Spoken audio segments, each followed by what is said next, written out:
ជាមនុស្សសាវ៉ាមិនខ្វល់ពីស្នេហា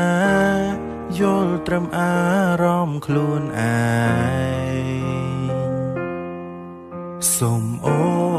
នបែកគ្នាទៅមានអ្នកផ្សេងឲ្យរូបអូនចំបែងរួងនៃឈឺចាប់ក្រំគ្រាហើយបងក៏ដឹងថាអូននៅមានអារម្មណ៍ស្រឡាញ់បងក៏ប៉ុន្តែនួនល្អងរូបអូនមិនអាចនឹងត្រឡប់ក្រោយហើយបងចង់ប្រាប់អូនថាអារម្មណ៍ពេលនេះពិបាកអូនយល់ព្រោះស្រនេះមកអូនត្រូវឃ្លាតឆ្ងាយអូនត្រូវរៀបការនឹងគេហើយឲ្យបងសុំទោសផងត្រែមត្រូវដែលគ្រាមុនខាអូនមិនល្អក៏ឲ្យបងរាយដល់ប្រាប់បែបណាទៅស្រស់ជីវ៉ាអូនព្រមត្រឡប់តែវាមិនអាចបញ្ឈប់ព្រោះវាជារឿងអនាគត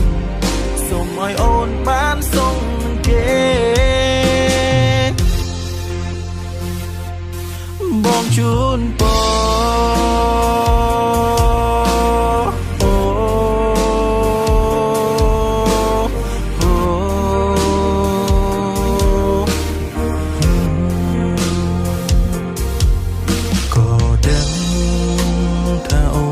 ជួនមនុស្សល្អទូបងមានចិត្តស្មោះសរក៏មិនអាចបកក្រោយដែរជាតិនេះរូបបងធ្វើខុសអងហើយអភ័យទោសផងអូនអើយរាល់កំហុសដែលកន្លងហើយបងក៏ដឹងថាអូននៅមានអារម្មណ៍ស្រឡាញ់បងក៏ប៉ុន្តែនួនល្អរូបអូនមិនអាចនឹងត្រឡប់ក្រោយអារម្មណ៍ពេលនេះពិបាកអូនយល់ព្រោះស្រនេះមកអូនត្រូវឃ្លាតឆ្ងាយអូនត្រូវរៀបការនឹងគេហើយឲ្យបងសុំទោសផងត្រែមត្រូវតែគ្រាមុនខាអូនមិនល្អតែឲ្យបងរាយរាប់ប្រាប់បែបណាទៅស្រស់ជីវ៉ាអូនព្រមត្រឡប់តែវាមិនអាចបញ្ឈប់ព្រោះវាជារឿងអនាគតសូមឲ្យអូនបានសុំនឹងគេបងជូនពរ